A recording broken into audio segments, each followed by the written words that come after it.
power of teaching is incredible. Like, I had someone that took a risk on me and took a real chance, and he kept putting me in these plays, and I just kept not turning up. Because I thought it was naff. I'm not acting, that's for girls. Like, what? I play football, I'm a sportsman, that's what I do. And then he rang my mum and was like, you should be an actor. And he cast me in a play called 12 Angry Men at school. And I did that play, and then I was like, oh, I quite like this. And then I joined a thing called the National Youth Theatre, and I don't know, I just think, and actually I sort of look back on my life when I was a kid, and I loved film, and I had quite a weird imagination. And I used to create like loads of booby traps, and just, I was quite a strange child. Strange is good as well. If you're a child and you feel strange, don't worry, it's going to work out all right.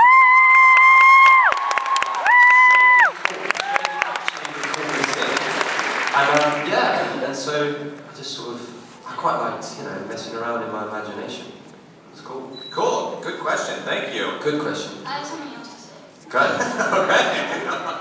I am also a very strange child. Good. That's alright, man. That's what, listen, power to you, my friend. Keep being strange and you'll be alright. We are a room full of strange children. Yeah.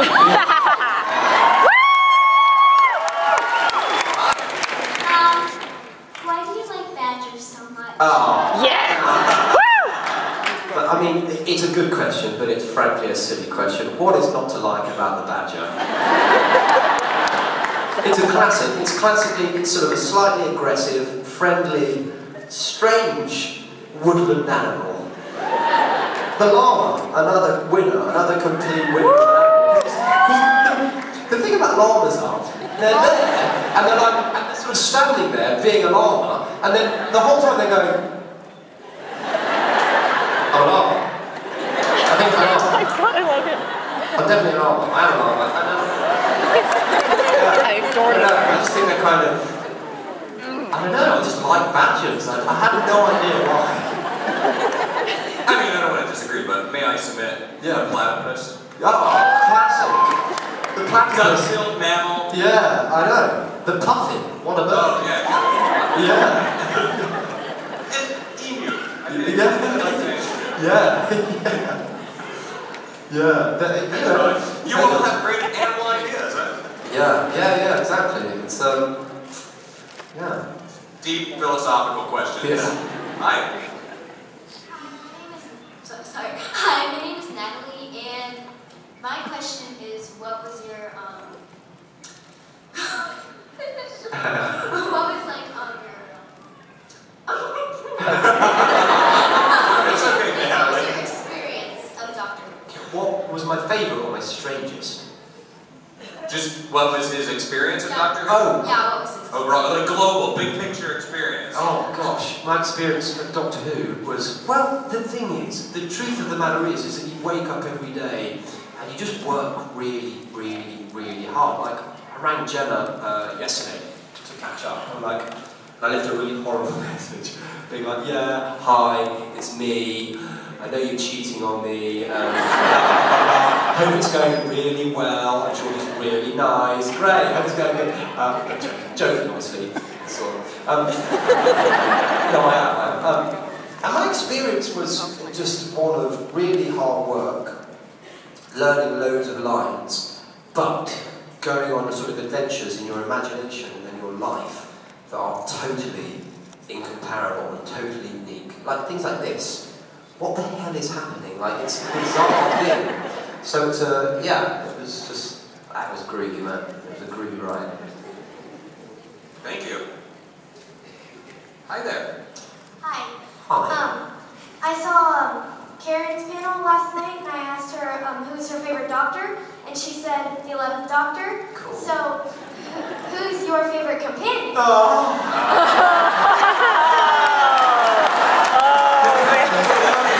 Question for her? You just set this poor man up. Do you know what she is? Well, she set me up with you're the best. But Karen, well, listen, I love them both more than each other. This is the truth. It's very difficult because, you know, Clara and Amy and Jenna and Karen respectively hold very dear places in my heart. So yeah, I love them both equally more than each each other. But obviously, I think for 11, I think he met Amelia young, and I think that had a big impact on him. But I love them both equally more than each other. What about Rory? Rory's way down the list. Listen, Rory's either dying or getting on the doctor's appointment. I love Rory. How can you not love Rory? Just big, stupid face Rory. And I'm just lovely and sort of stupid as well. So I love them all. It's I don't, you know, but I do think for me, Karen and Arthur, we shared a real sort of bizarre, you know, the moment in our lives, which was incomparable, really. Hi. Hi, my name is Kelly, and before I ask you a question, I just want to give a shout out to my dad. He knows just about nothing about Doctor Who, and he has driven me 10 hours to get here. And he's actually waited in this room for 6 hours to save me a seat. Oh my God!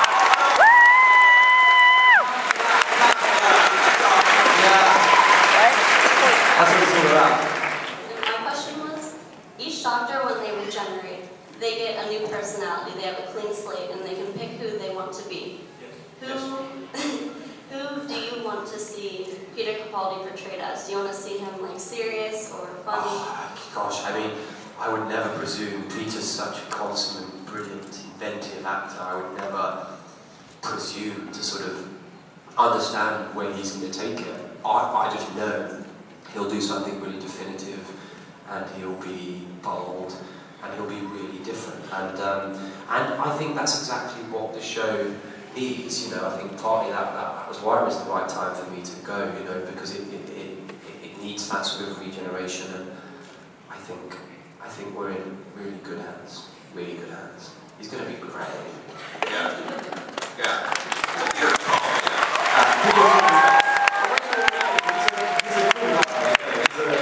He's a cool dude. Yeah. Hi. Hi, Matt. My best friend and I have always talked about how our relationship is kind of like 11 and Amy's.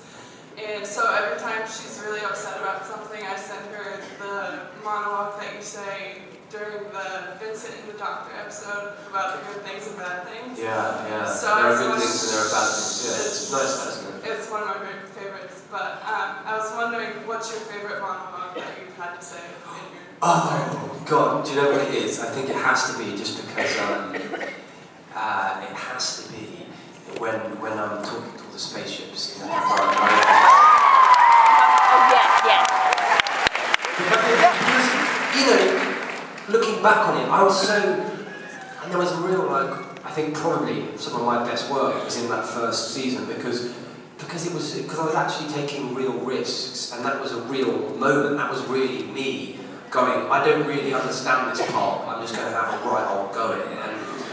And I think that, I just think it's a really well-written speech. But, I mean, Stephen is great at giving you right big barnstorming speeches, so, but I think that's probably my favourite. Did you get through the final monologue in the Christmas episode in one take, or was that a hard one to push through? It's very interesting, that Christmas episode. You know, and particularly the regeneration, like, we shot so many versions of that. And, to be really honest, you know, I think it's a great episode, and I think we did really good work in it, but I think perhaps of what we shot and what was cut, I would have chose differently. And we shot much more brutal, emotional, troubling, you know, takes and stories in there, and yeah, you know, so actually the take that is used isn't, I don't know, it was a sort of interesting one for me, but then it's one of those things, you know, when you're watching your own death, you never really, and that's what you have to remember as well, and, you know, again, Stephen's really clever, like, the actor knows he's going, so the actor's like, oh my God, I'm going to give my, but the character's going, I'm still living, he's not dying, the character's not dying. He's fine, he knows he's coming back, he knows he's getting better, he knows he's not going to be in pain anymore, he knows he's not going to be in trouble anymore, he knows he's got a new start, and I think that's important to remember somehow. Hi. Let's go back to the marriage proposal thing really quick. I just want to let you know I'm a fabulous cook. Sure. Right, okay. But my question, I know Stephen has hinted at potentially bringing River back to pair with Peter Capaldi, and I was wondering how you felt about that. I feel really annoyed about that. That's your girl. Oh no, I keep saying to him, just anyone but River, Stephen, like anyone but River. No, look, it's Doctor Who, I don't own it, it's not, I have to let it go and just go,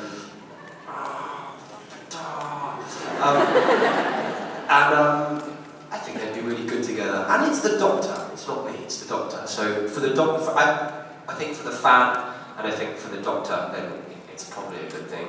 But don't do it, Stephen, if you're watching this on some sort of YouTube repeat. Don't do it, Stephen. Thank you. Thank you. Hello, I'm Heather.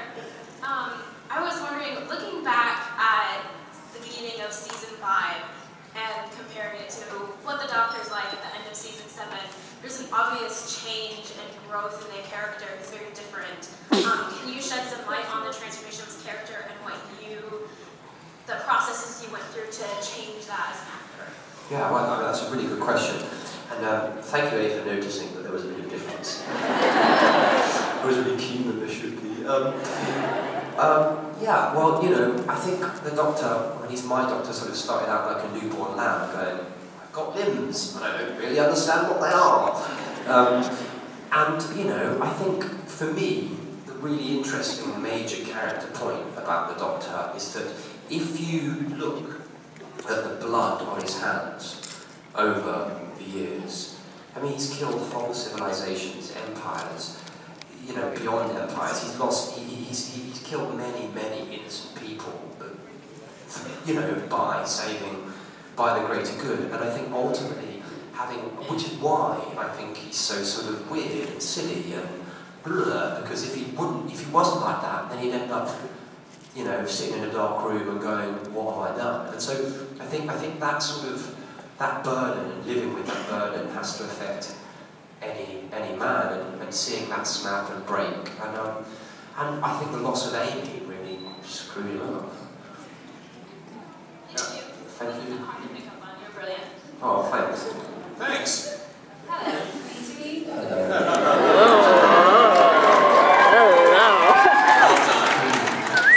My question is about Tasha Lem. In your opinion, Lem being Mel backwards, do you think that it's insinuated that that is River in some form or another? The Tasha Lem? Oh, gosh, I mean... She can't resign. Because what? Because it's because of the Well, she name. shares a lot of her qualities, and there's... She does share a lot of her qualities. I think River is... No, because I think that the Doctor, I think he's so much... I think he actually loves River in a way that he sort of doesn't love anyone else. Yeah, I mean, River's a space vixen, you know. She's just some crazy woman that runs a church. I mean... River would not run a church. No, I don't think they're connected. I don't. Good point. But I do think that the Doctor is clearly attracted to strong space vixens. Thank you. Thank you. He's under her. And I just think, wouldn't the Doctor, the way I approached it was, who would be the best villain in the whole world? The Doctor. Oh my god. Wouldn't he be the best because he's the cleverest, he's the sharpest? I mean, he'd be a total, utter mastermind. And he'd be mean and savage and sort of, you know, ridiculous as well. So I sort of just was like, make him weird, bad. Cool, thank you. Hi. Yep, over here. Hello. Hi. My name's Duncan, and I wanted to know, what was your favorite season of Doctor Who to act in? That's a good question. Do you know what was really fun? And it was really early. It was because they built us an actual slide. In the Beast Below, we slide down into some sort of goop would land in like all this cabbage and stuff. And actually, I say it was really fun. It was fun like the first 2 times, and then on like take 23, you're like, oh god, it's really cold in the goop. But that was fun. I liked all the, I used to like all the bangs and explosions, and because they do so much of the acting for you. But what I really loved is, I used to love, because I thought when you see him at his most alien, is when he's in sort of domestic situations. So I quite liked all that stuff with Craig Owens.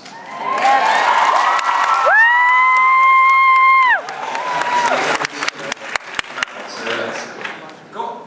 Okay, this is, I think, going to be last question, so I have faith in you. What was your favorite TARDIS interior? The that's first a good, generating them, or the next one after that, or the new Roger one? That's a good question, isn't it?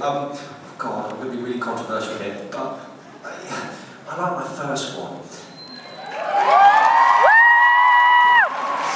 I could sort of get around it a bit more, and I just felt it was a bit like, just acting, there was, I could be much more expressive in it, and I used to like the rhythm of going, and in the latter one I felt it was slightly more mechanical, which is a good thing for the show, and a good thing for the sort of the heritage of the show, and honouring what the TARDIS is, and the machineness of it. But yeah, for me it was my first one. I thought Chris and David was really cool as well. Yeah. I did skip over this person, so yes, real quick, what's your question? Hi, Matt. Howdy. If you could be any doctor except the 11th Doctor, what doctor would it be? Oh god, probably Tom Baker. Yeah, well, I'd say somewhere between Baker or Chowden, but I don't know. Baker or Chowden, yeah, Baker, there it is. We've decided. Baker. Louis Miller's decided, it's Baker. Alright, fine, there's a lot of sonic screwdrivers out there, so what is the proper sonic screwdriver strategy or gesture? How does one? For me. Well, the thing is, with mine, these are, you know, there's a little button, isn't there? But mine was weighted, so I would always go, and it was never meant to do this, but I quite liked that guy Riff in the Jets, and he used to have a penknife, and he used to like flip it open, so that's where all of that came from, like it was a knife. So I think it's about treating it like it's a, whoa, and then, yeah, I don't know.